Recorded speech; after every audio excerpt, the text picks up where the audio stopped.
कल की क्लास के अंदर हमने पढ़ा था कि एक जैसे लॉन्ग डे प्लांट्स होते हैं। लॉन्ग डे प्लांट्स होते हैं जिनको फ्लावरिंग प्रोसेस के लिए, फ्लावरिंग के अमल के लिए मोर देन 12 आवर्स लाइट की रिक्वायरमेंट होती है। अगर ये कंडीशंस मोर देन 12 आवर्स की लाइट होगी तो फ्लावरिंग होगी, वरना फ्लावरिंग नहीं होगी। इसी तरह से एक शॉर्ट डे प्लांट्स थे, शॉर्ट डे प्लांट्स, उनमें फ्लावरिंग का अमल तब हो रहा था जब डार्क की ड्यूरेशन मोर देन 12 आवर्स, तो 12 आवर्स के बाद ये 13 14 और भी ज़्यादा, पर वो भी अनइंटरप्टेड हो, अनइंटरप्टेड हो, इसमें कोई इंटरप्शन ना हो, तो फ्लावरिंग होगी, वरना फ्लावरिंग नहीं होगी। तो दो फिगर्स कल आपको मैंने बोला था कि आप ये जहन में रखेंगे, बिकॉज जो नेक्स्ट जो हेडिंग है वो उसको समझने के लिए ये पॉइंट्स आपके पास होनी चाहिए कि लॉन्ग डे प्लांट्स तभी उनमें फ्लावरिंग होगी जब लाइट की ड्यूरेशन मोर देन 12 आवर्स होगी, और इसी तरह से शॉर्ट डे प्लांट्स उनके अंदर फ्लावरिंग का अमल तब होगा जब डार्क की ड्यूरेशन जो होगी मोर देन 12 आवर्स होगी। मोर देन 12 आवर्स डार्क या मोर देन 12 आवर्स लाइट जिसकी वजह से फ्लावरिंग होती है उसे कहते हैं क्रिटिकल पीरियड कहते हैं।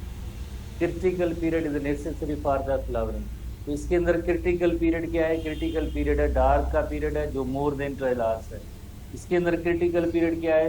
लाइट का ड्यूरेशन है, that is the more than 12 hours, इसे हम कहते हैं क्रिटिकल पीरियड कहते हैं। तो जो नेक्स्ट हमारी हेडिंग है कि हमने प्रीवियस क्लास के अंदर भी जैसे पढ़ा था, आप स्टूडेंट्स को याद होगा कि जब भी वेजिटेटिव ग्रोथ कंप्लीट होती है, किसी भी प्लांट की वेजिटेटिव ग्रोथ कंप्लीट होती है, कंप्लीट होने के बाद जैसे फाइनली जैसे टिप्स पे जो लीव्स होते हैं उनके अंदर एक किस्म का केमिकल मैसेज जो इन the form of hormone, chemical message in the form of hormone वो बर्ड्स को जाएगा और इसमें अल्टीमेटली जो है फ्लावरिंग का अमल होगा या फ्लावर लगेगी। तो ये केमिकल मैसेज जो होता है उसका नेम होता है फ्लोरिजिन हार्मोन। फ्लोरिजिन हार्मोन, ऐसा फ्लोरिजिन जो हार्मोन होता है, ख़ास तौर पे जो टिप्स होती है उनके जो लीव्स होते हैं उनके अंदर ये केमिकल प्रोड्यूस होता है, और जो बर्ड्स होते हैं उनको कन्वर्ट करते हैं फ्लावर के अंदर। तो इस वजह से हम इसे कहते हैं फ्लोरिजिन हार्मोन, फ्लावर्स को स्टिमुलेट करने वाला हार्मोन, फ्लावरिंग प्रोसेस को स्टिमुलेट करने वाला हार्मोन कॉल्ड एज फ्लोरिजिन हार्मोन। ऐसे हार्मोन को हम कहते हैं फ्लोरिजिन हार्मोन कहते हैं। ठीक है, तो इस तरह से फ्लोरिजिन हार्मोन जो कहाँ पे ये प्रोड्यूस होता है? लीव्स के अंदर प्रोड्यूस होता है। लीव से ये मैसेज जाएगा बड तक, और बड में देन जो है आगे जो है लीव से ये मैसेज जाएगा बड की तरफ, और बड आगे फ्लावर में चेंज हो जाता है या फ्लावरिंग का अमल होता है। ये एक नॉर्मल मेथड होता है जैसे प्लांट्स के अंदर फ्लावरिंग का अमल होता रहता है। तो सबसे पहली पैरा के अंदर यही पॉइंट जैसे डिस्कस है हमारे बुक के अंदर कि एक केमिकल मैसेज जो होता है जो जाता है लीव से बड तक, और देन जो है फ्लावरिंग का प्रोसेस जो है वो स्टिमुलेट होता है। उसके बाद जैसे एक वेरी इंटरेस्टिंग पॉइंट कि दो शॉर्ट डे प्लांट्स थे, very closely related short day plant थे दो। जैसे आपको पता है कि वेरी क्लोजली रिलेटेड उनका होना ज़रूरी होता है। जैसे आपको याद होगा हमने एक हाइब्रिड प्लांट के बारे में पढ़ा था, सोलेनम स्पीशीज। सोलेनम एक नाइग्रम था और दूसरा था सोलेनम नाइग्रम की थी ना, tuberosum, Solanum black nightshade, और ट्यूबरोसम सोलेनम ट्यूबरोसम पोटेटम, उसकी जो हाइब्रिड की थी। तो जब भी एक्सपेरिमेंटेशन होती है तो उसमें क्या होता है, जो वेरी क्लोजली रिलेटेड जो मेंबर्स होते हैं उनके दरमियान जैसे एक्सपेरिमेंट की जाती है, चाहे वो रिप्रोडक्शन के हवाले से हो या कोई दूसरा प्रोसेस हो, आइदर कोई चीज़ इंड्यूस करानी होती है या उसके ऊपर कोई किसी भी किस्म की एक्सपेरिमेंटेशन होती है, तो वेरी क्लोजली रिलेटेड जो मेंबर्स होते हैं उनके दरमियान जैसे एक्सपेरिमेंट। तो एक प्लांट है हमारे बुक में तो उसका जिक्र नहीं, पेरीला प्लांट था, दो शार्ट डे प्लांट थे। क्या किया गया कि एक शार्ट डे प्लांट को लीव्स को निकाल के दूसरे शार्ट डे प्लांट पेरीला की जीनस थी उसके साथ लगाया गया। बाकी क्या किया गया कि जैसे जिस प्लांट पे ग्राफ्ट लगाया गया उनको सब लॉन्ग डे कंडीशंस दी गई हैं, दोनों शार्ट डे प्लांट। कंडीशंस कौन सी दी गई? Long day. क्या फ्लावरिंग लगेगी? होगी नहीं, होनी चाहिए, बिकॉज अगर शार्ट डे प्लांट को आप लॉन्ग डे की कंडीशन में रखेंगे तो फ्लावरिंग नहीं होगी। जो मेन प्लांट है उसको लॉन्ग डे की कंडीशन दी गई।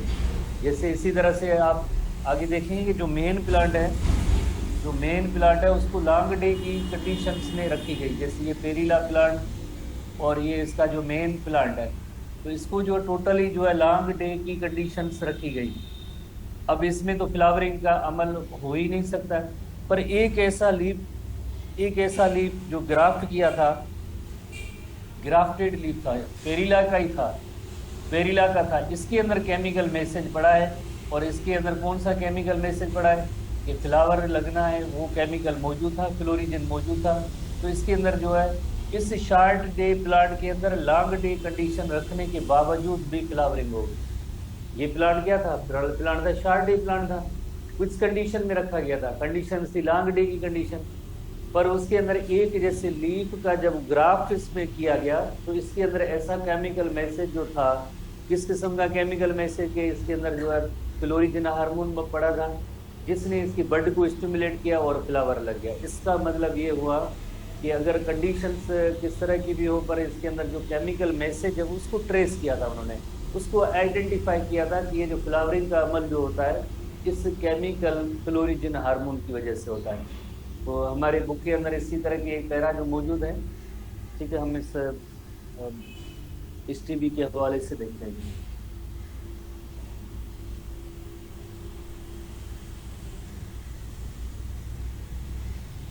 फ्लोरिजन हार्मोन का जिक्र है। From the leaves message is transmitted to the buds. कौन सा मैसेज होता है? केमिकल मैसेज होता है in the form of florigen hormone, hormone की सूरत में मैसेज होता है। जैसे आपको पता है कि hormones are commonly called as messengers, chemical messengers है।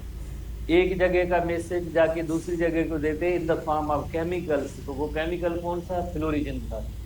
फ्लावरिंग को स्टिमुलेट कराने वाला, फ्लावरिंग प्रोसेस को इनिशिएट कराने वाला हार्मोन है वो।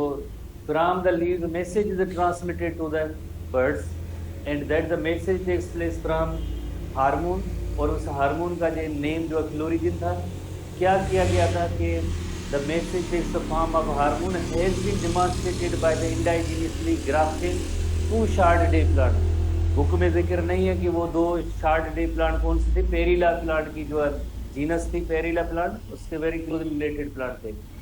अ plant which has been allowed to flower by exposure to short day plant था, उसका लीफ था। ज्वाइंड टू अनदर प्लांट, वो भी पेरीला जीनस थी, वो भी शार्ट डे प्लांट था।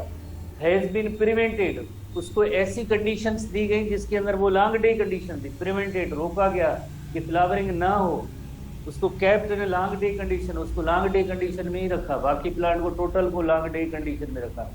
जाहिर है जो मेन प्लांट जिसको अगर लॉन्ग डे कंडीशन में रखेंगे तो फ्लावरिंग पॉसिबल नहीं है। पर रिजल्ट क्या हुई? रिजल्ट ये है कि ब्लूमिंग और फ्लावरिंग का अमल हो गया, पर उस प्लांट के अंदर फ्लावर लग गए।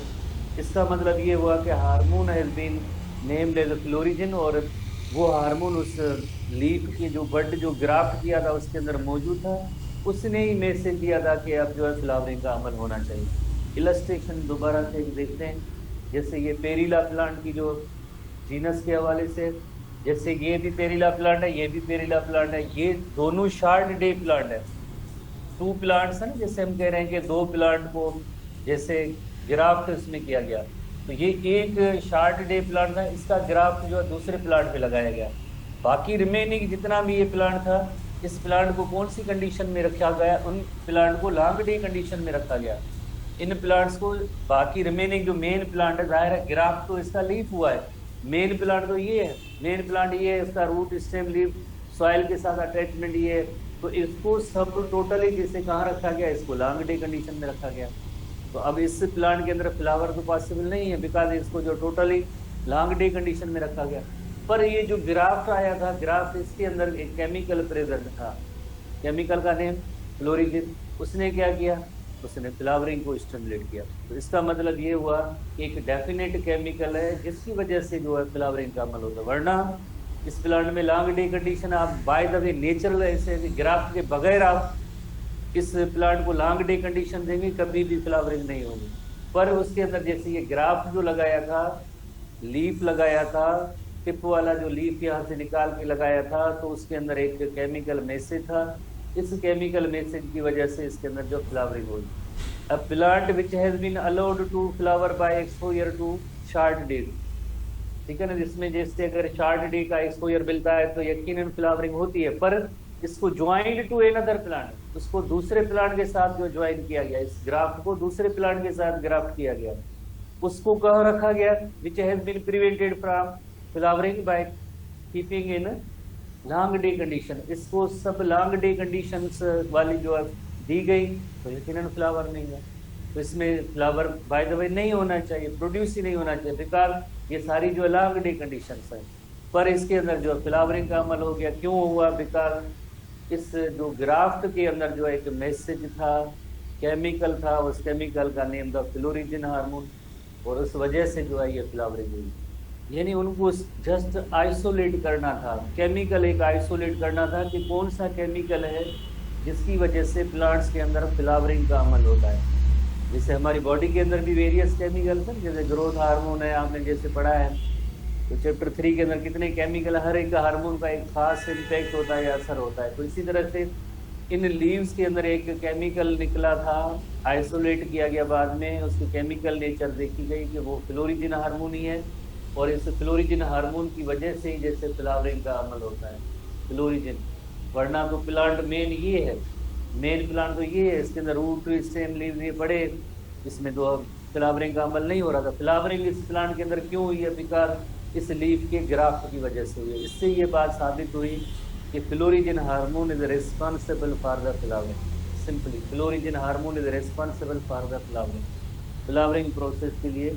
और जैसे एक और पॉइंट जैसे हमारे बुक के अंदर भी जैसे मौजूद है कि लीफ जो ये जो लीव्स होते हैं ना, लीव्स के अंदर जो ये मैसेज होता है, ये मैसेज कहाँ पे ट्रांसमिट होता है, बर्ड के अंदर, और बर्ड पे आगे क्या होगा, फ्लावर बनेगा।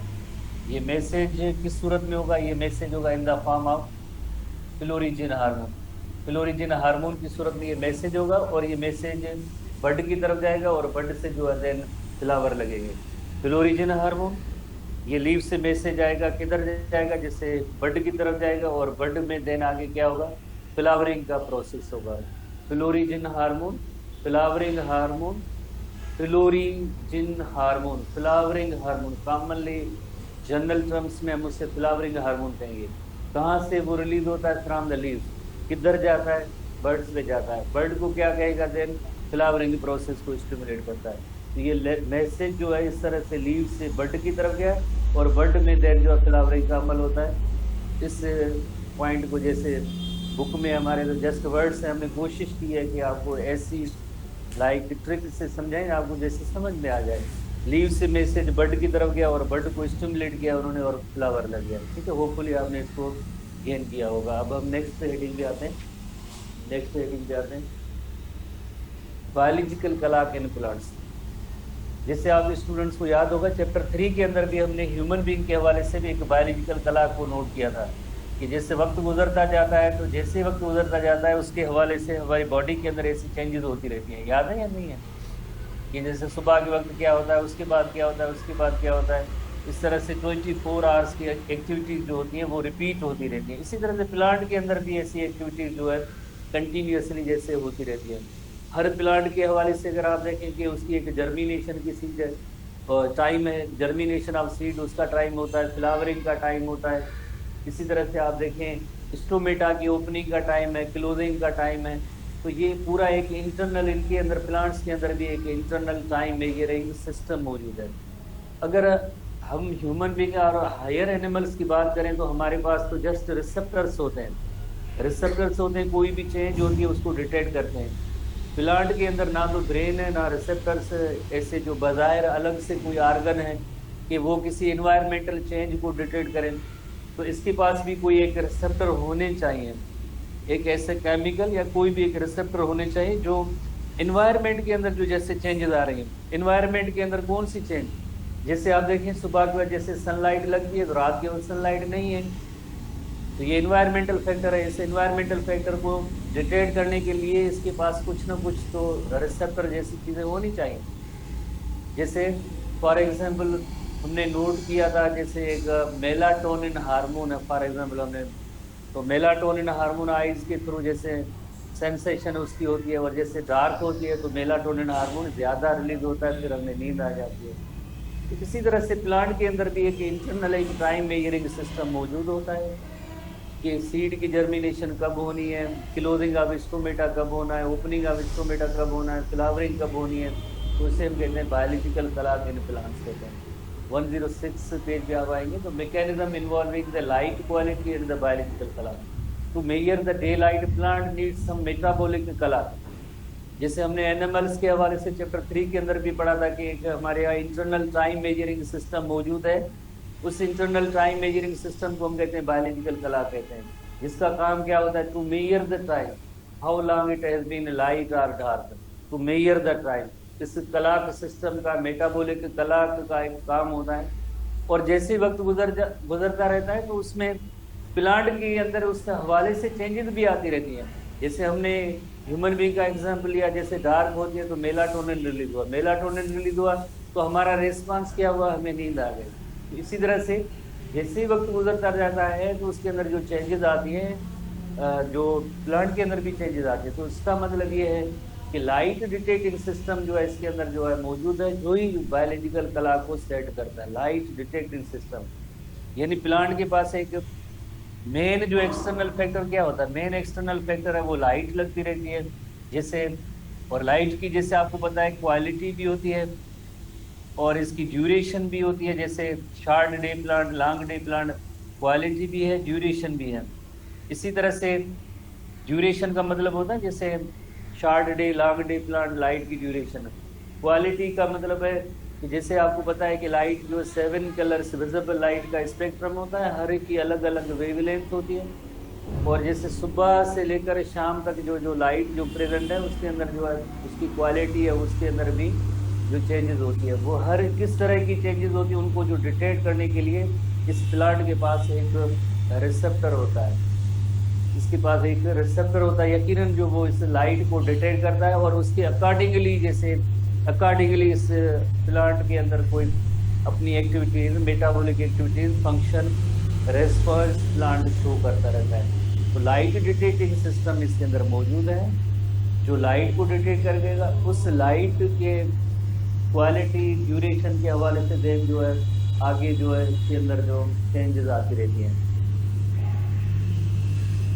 Virtually all organisms have an internal biological clock that in some way usually poorly understood. Mechanism very clear नहीं है कि ये biological clock कैसे काम करता है, ठीक है। Usually poorly understood का मतलब है कि exact mechanism साइंटिस्ट को अभी तक मालूम नहीं है कि ये biological clock, internal biological clock कैसे काम करता है। ज़रूर मौजूद है, all organism सबके अंदर एक internal जो है biological clock तो मौजूद है, exact mechanism not known, still not known. Measures time even without environmental cues. इशारा, environment का इशारा, जैसे मैंने रेगुलर क्लासरूम में आप स्टूडेंट्स को बताया था कि मैं अगर किसी स्टूडेंट को नाम कहूँ, कुछ भी लफ्ज़ों की सूरत में नाम बोलूँ, जैसे कहूँ इस इशारे का मतलब है स्टैंड अप, इस इशारे का मतलब है कि आप इधर ही रुक जाएं, इस इशारे का मतलब है कि आप जो क्लास के अंदर आ जाएं। तो लफ्ज़ की सूरत में तो कोई भी नहीं है, पर ये जो एक ऐसा सिग्नल है, इशारा है, जिससे आप समझ जाते हैं कि इसका मतलब क्या होता है, इसका मतलब क्या होता है। इसी तरह से प्लांट को भी ऐसे इशारे मिलते हैं, सिग्नल मिलते हैं। कहाँ से मिलते हैं? सनलाइट की क्वालिटी, क्वांटिटी जो वेरियस टाइप की जो होती है वही जो है प्लांट को डिटेक्ट कर। जैसे ये एक सिग्नल, ये भी एक सिग्नल है, तो लाइट की जैसे क्वालिटी में फ़र्क आता है तो वो भी प्लांट की जो रिसेप्टर्स हैं उसको डिटेक्ट कर रहे हैं। वो प्लांट समझता है कि अब इस लाइट का मकसद क्या है कि मुझे कौन सा रिस्पांस शो करना है। जैसे इस सिग्नल का क्या मकसद है कि स्टूडेंट समझे कि इसका मतलब है कि ब्रेक देना यहाँ पे, तो इसी तरह से प्लांट के अंदर भी ऐसे जो हम सिग्नल को इन्वायरमेंटल जो ऐसे इशारे होते हैं उनको समझने के लिए एक मैकेनिज्म मौजूद है। ऐसी वेरियस टाइप की जो quality quantity of the light होती है उसको ये डिटेक्ट करते हैं और प्लांट अकॉर्डिंगली रिस्पांस देता है कि किस तरह का रिस्पांस। जो हमारे बुक के अंदर दो टेबुलेटेड जो चार्ट है ये सब इस इशारों की मदद से, लाइट के इशारों की मदद से ये सारे रिस्पॉन्स जो प्लांट प्रोड्यूस करता है। लाइट के इशारों की मदद, लाइट की जो क्वालिटी क्वांटिटी होती है, ड्यूरेशन होती है, तो उसके अकॉर्डिंगली ये सारे जो है प्लांट के रिस्पॉन्सेज हैं। तो हाउएवर एनवायरमेंटल क्यूज की मीनिंग होती है सिग्नल, इशारा। Particularly light can reset the colour, जैसे बिकॉज लाइट की ड्यूरेशन क्वालिटी क्वांटिटी जो है पूरे दिन में डिफरेंट होती है, पूरे साल में डिफरेंट होती है, तो उसके अकॉर्डिंगली जो है प्लांट उसको रेस्पॉन्स देता है। रेस्पॉन्स क्या होगा, जो दो किस्म की जैसे मैंने अभी डिस्कस किया कि टेबुलेटेड चार्ट के अंदर है ये सारे प्लांट के रेस्पॉन्स हैं। किसको रेस्पॉन्स देगा, वो लाइट की इस क्वालिटी। तो इसका मतलब है लाइट को डिटेक्ट करने के लिए प्लांट के पास क्या होना चाहिए, प्लांट के पास एक रिसेप्टर होना चाहिए जो इस लाइट वाले जो सिग्नल्स होते हैं उनको समझने में उनको मदद मिलेगी। So many plant processes are influenced by the light before a plant can respond to variation in light intensity. अब देखो लाइट इंटेंसिटी, लाइट की ड्यूरेशन, लाइट की wavelength, because you know very well कि विजिबल लाइट जो होती है, visible light उसके अंदर जो 7 कलर्स का जो स्पेक्ट्रम होता है, हर कलर की जैसे अलग एक वेवलेंथ होती है, अलग एक वेवलेंथ होती है, जो उस वेवलेंथ के अकॉर्डिंगली जो प्लांट ने रेस्पॉन्स देने होते हैं। कि जैसे अगर रेड लाइट लग रही है तो उसकी वेवलेंथ कितनी होती है, उसके अकॉर्डिंगली प्लांट रेस्पॉन्स देगा। फार रेड लाइट तो इसी तरह से मस्ट फर्स्ट डिटेक्ट दी चेंजेस। प्लांट का काम है कि अगर इस तरह से लाइट की जो क्वालिटी क्वांटिटी ड्यूरेशन वेवलेंथ है तो उसको डिटेक्ट करे। अब जाहिर है डिटेक्ट करने के लिए इसके पास क्या होने चाहिए, रिसेप्टर्स होने चाहिए। तो सच फॉर्म्स ऑफ फोटो रिसेप्टर्स मौजूद है। जैसे हमारे यहाँ जैसे हम कहते हैं फोटो रिसेप्टर आईज में मौजूद है, आर्गन मौजूद है, पर इनके जो फोटो रिसेप्टर्स जो होते हैं फाइटोक्रोम है। इनका जो फोटो रिसेप्टर है जो लाइट को डिटेक्ट करता है वो होता है फाइटोक्रोम होता है। Photoreceptor in the plant is called as phytochrome.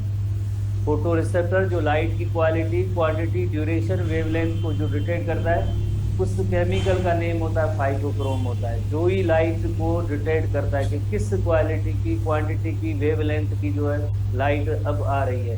तो necessary if a relationship is established between a pigment called phytochrome and number of light induced responses. तो यानी हम यही सीखेंगे कि प्लांट के पास फाइटोक्रोम पिगमेंट जो मौजूद है, various quality quantity duration wavelength की लाइट प्लांट को लग रही है, और उसके अकॉर्डिंगली देन जो प्लांट कौन से रेस्पॉन्सेज प्रोड्यूस कर रहा है, कौन से प्लांट जो रेस्पॉन्स दे रहा है। तो ये सब रिलेशनशिप जो है इस चार्ट के अंदर मौजूद है कि अगर फार रेड लाइट होगा तो उसका क्या इफेक्ट होगा और रेड लाइट का होगा तो क्या इफेक्ट होगा।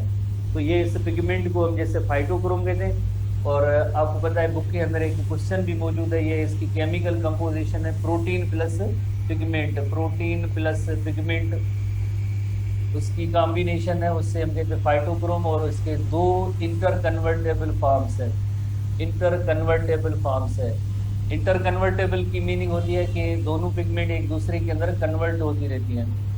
P660 और P730 दो जो है, P स्टैंड्स फॉर फाइटोक्रोम, ठीक है ना। तो दो ऐसी पिगमेंट होती है जो मुख्तलिफ वेवलेंथ की लाइट को जैसे ये डिटेक्ट करते हैं और उसके अकॉर्डिंगली जो है प्लांट रेस्पॉन्स देता है। जैसे phytochrome is isolated 1960s exist in 2 interconvertible forms. कौन से 2 इंटरकन्वर्टेबल फॉर्म्स हैं, एक फाइटोक्रोम 660 है जैसे P660 कहेंगे, और दूसरा है फाइटोक्रोम 730 है, P730 कहते हैं। P660 क्यों कहते हैं, because it absorbs red light, और रेड लाइट की जो एब्जॉर्प्शन का स्पेक्ट्रम होता है वो 660 नैनोमीटर होता है। इस वजह से हम इसे कहेंगे कि P660 बिकॉज इट एब्जॉर्ब्स जो रेड कलर की जो लाइट है उसको जो एब्जॉर्ब करता है, बिकॉज विजिबल लाइट के अंदर जो 7 कलर्स हैं। तो फाइटोक्रोम 660 जो पिगमेंट होती है वो इट एब्जॉर्ब्स रेड लाइट। इसी तरह से फाइटोक्रोम 730 या P730 होता है तो वो फार रेड लाइट को जो है एब्जॉर्ब करता है। इस वजह से PFR, FR का मतलब होता है फार रेड, R का मतलब है जस्ट रेड। तो यही जो है फाइटोक्रोम कौन सा रोल प्ले कर रहा है, it acts as a photoreceptor. यानी इसी लाइट की जो क्वालिटी वेवलेंथ ड्यूरेशन वगैरह को जो रिसीव करने का प्लांट के अंदर जो फोटो रिसेप्टर होगा उसका नेम होगा फाइटोक्रोम, जिसकी दो इंटर कन्वर्टेबल फॉर्म्स हैं, एक है P660 है और दूसरा P730 है। अब इन दोनों के जो इफेक्ट्स हैं जो हमारे बुक के अंदर टेबुलेटेड चार्ट की सूरत में, पर ये होगा किस तरह से हमें एक नेक्स्ट इलस्ट्रेशन में आता है। जैसे अभी हमने जैसे नोट किया है कि जैसे 660 या 680 तो PR उसका जो मैक्सिमम लाइट एब्जॉर्प्शन का जो ये स्पेक्ट्रम 730 जो है 730 PFR उसके लिए होता है। तो ये मेजर किया गया था कि फार रेड लाइट का स्पेक्ट्रम और रेड लाइट का जैसे स्पेक्ट्रम वेवलेंथ इसकी जो है कितनी नैनोमीटर की।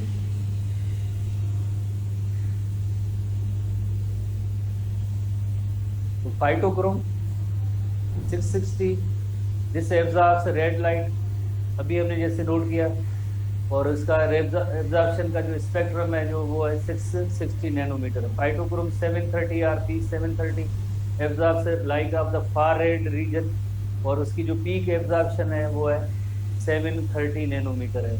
फाइटोक्रोम कंप्राइजेज है प्रोटीन एंड पिगमेंट, जो अभी हमने नोट किया कि इस फाइटोक्रोम की कंपोजिशन क्या है, किसका बना हुआ है, प्रोटीन प्लस पिगमेंट का बना है, प्रोटीन प्लस पिगमेंट का बना है। केमिकल कंपोजिशन कहाँ पे मौजूद होता है, distributed through out the plant, सारे प्लांट हर पार्ट उसके अंदर जो डिस्ट्रीब्यूटेड है।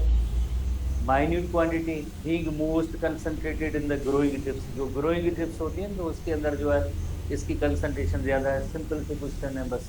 इंटर कन्वर्टेबल दो फॉर्म है, वो किस तरह से, जैसे आप देखें पी आर जो होता है लाइक ये लाइट जैसे इसको लगती है तो ये क्विकली कन्वर्ट हो जाता है PFR के अंदर। PFR उसके बाद क्या होगा, जैसे ही लाइक जैसे नाइट टाइम में क्या होता है, इसकी जो स्लो कन्वर्जन होती है देन किसके अंदर, PR के अंदर। जैसे सुबह होती है डे लाइट लगती है तो आहिस्ता आहिस्ता ये कन्वर्ट होता जाता है, PR is converted into PFR and then PFR is converted into throughout the night time. जैसे ये PR में कन्वर्ट होता है, PR is converted into PFR। तो ये दोनों एक दूसरे में इंटर कन्वर्टेबल फॉर्म है। तो ये जैसे सनलाइट या डे लाइट के दौरान जैसे सुबह होते हुए जैन लाइट जो लगती रहती है तो प्लांट के अंदर, तो PR जो कन्वर्ट हो जाती है PFR के अंदर, और नाइट टाइम में देन क्या होता है कि Aahista Aahista PFR is converted into PR। दोनों इंटर कन्वर्टेबल फॉर्म है। और PR के हवाले से आपने जैसे नोट किया कि एब्जॉर्ब रेड लाइट 660, और PFR हमारे बुक में नहीं है कि PFR is physiologically active form है, एक्टिव फॉर्म है, बुक में नहीं है कि फिजियोलॉजिकल एक्टिव फॉर्म जो है इसमें PFR है, तो ये बुक में नहीं है। Exposure to far red light converts PFR to inactive form PR होता है, बट हमारे बुक में एक्टिव और इनएक्टिव का जिक्र नहीं है। बुक के अंदर जैसे जो टेबुलेटेड चार्ट दिया गया है ये बहुत ही इंपॉर्टेंट, इसके अंदर क्वेश्चन है जिनको आप नोट करेंगे, और दोनों एंटागोनिस्टिक इफेक्ट्स हैं। एंटागोनिस्टिक की मीनिंग होती है अपोजिट मैनर में। थोड़ा सा अपने बुक को भी देखते जाएं। जैसे पहला जैसे रेड लाइट का इफेक्ट, और ये जो कॉलम जैसे आपको पता है फार रेड लाइट का जो इफेक्ट होता है एंटागोनिस्टिक इन नेचर है। एंटागोनिस्टिक इन नेचर की मीनिंग रहती है जैसे रेड लाइट इफेक्ट्स किस तरह से stimulates the germination of some seeds, यानी उनको स्टिमुलेट करता है। जैसे अभी हमने नोट किया कि प्लांट किस तरह से रिस्पॉन्स देता है, वो अकॉर्डिंग टू पिगमेंट की तरह, जैसे वो पिगमेंट कौन सी लाइट को जैसे डिटेक्ट करे और बदले में प्लांट का क्या रिस्पॉन्स होगा। तो रेड लाइट का जो इफेक्ट ये होगा कि stimulate the germination of seed, stimulate ये इनहिबिट करता है। बस अपोजिट, जस्ट एक ही लफ्ज याद करना है। अगर आसान तरीका ये होता है कि अगर आप फार रेड लाइट और उसकी कॉलम वो वन साइड के आप थोड़ा सा याद करेंगे, बाकी सारे उसके जैसे आप अपोजिट मैनर में, जैसे ये स्टिमुलेट कर रहा है जर्मिनेशन को, वो इनहिबिट करता है। इसी तरह से induces the formation of anthocyanin plant की पिगमेंट है, एंथोसायनिन प्लांट पिगमेंट को ये इंड्यूस करता है या स्टिमुलेट करता है, और वही जो फार रेड लाइट है वो इसको इनहिबिट करता है, inhibit the formation of anthocyanin, stimulates the process of flowering in long day plants. Long day plants के अंदर फ्लावरिंग के प्रोसेस को स्टिमुलेट करता है, और ये लॉन्ग डे प्लांट के अंदर फ्लावरिंग के प्रोसेस को इनहिबिट करता है। पर ये इनहिबिट करता है short day plant, short day plants को ये इनहिबिट करता है, शॉर्ट डे प्लांट को नहीं, पर ये शॉर्ट डे प्लांट को स्टिमुलेट करता है। एटलीस्ट जैसे दो क्वेश्चन है ये जरा थोड़े से इंपॉर्टेंट भी होंगे, जिनको आपने थोड़ा सा याद भी करना है। Elongation of internode is inhibited, elongation of internode, जैसे ये ग्रोथ का प्रोसेस है, जैसे ये दो नोड्स हैं इनके दरमियान डिस्टेंस होगा इंटरनोड, इसकी इलांगेशन को ये इनहिबिट करता है। पर ये जैसे elongation of internode is pronounced, जैसे ये इंटरनोड इसको इलांगेट करता है, इलांगेट की मीनिंग है बड़ा करता है, जैसे ये इंटरनोड की साइज आहिस्ता आहिस्ता जो है बड़ी होती जाती है, तो इसको ये स्टिमुलेट करता है, और इसको elongation of internode is inhibited. इसी तरह से causes epicotyl hook to unbend. Previous class के अंदर हमने एक तस्वीर भी देखी थी, जब जर्मिनेशन जैसे होती है तो ये एक हुक बनता है, हुक बनता है, और इस हुक को अनबेंड, अनबेंड का मतलब क्या होता है, स्ट्रेट करना, स्ट्रेट करना, unbend that is the straighten, straighten सीधा करना, स्ट्रेटन करना।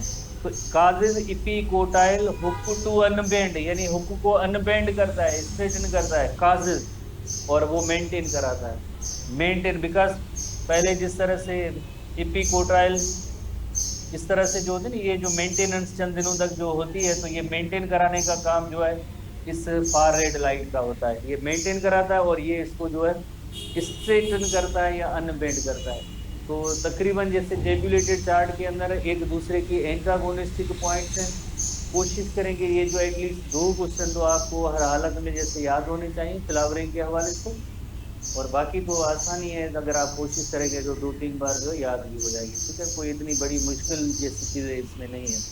बाय द वे बायोलॉजी के अंदर है ही क्रेमिंग के क्वेश्चन है बहुत ज़्यादा, जिनका जो मेमोराइजेशन पावर ज़्यादा होता है वो मेडिकल के भी पोजीशन होल्डर हो जाते हैं, मेडिकल के भी पोजीशन होल्डर है, जो जिनकी क्रेमिंग जो मेमोरी पावर अच्छी होती है वो मेडिकल के पोजीशन होल्डर होते हैं, कुछ भी नहीं है, इक्वेशन सॉल्व उनको नहीं करनी होती, प्रॉब्लम नहीं कर रही, बस याद करना होता है, वही पोजीशन होल्डर है।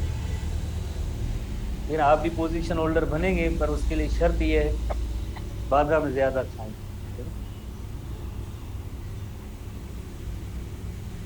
मेमोरी मेमोरी सही है ना या नहीं? हाँ, कुछ नहीं होता है यार, मेमोरी बढ़ेगी, आप कोशिश तो करें। या हम सूर्यवारन का पूछो, हाँ ये करना है ना, हाँ मेमोरी बताइए, मेमोरी बताइए। डाइट ज़रूरी है एंट्री टेस्ट के स्टूडेंट के लिए, डाइट ज़रूरी, अगर डाइट पे आप तवज्जो नहीं देंगे तो आप बिल्कुल जितनी आप मेहनत करें फ़ायदा नहीं होगा। एंट्री टेस्ट में diet is important, sleep is important, और तीसरी आपकी कंसंट्रेशन होती है,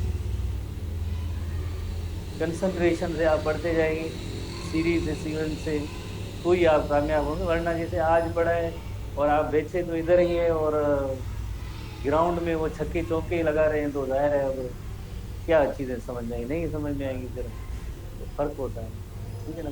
तो इन विट्रो फर्टिलाइजेशन की तरफ आते हैं, जैसे हमने चैप्टर 4 के अंदर जैसे दो लफ्ज़ पहले ही पढ़े थे, एक होता है इन विट्रो और दूसरा है इन विवो।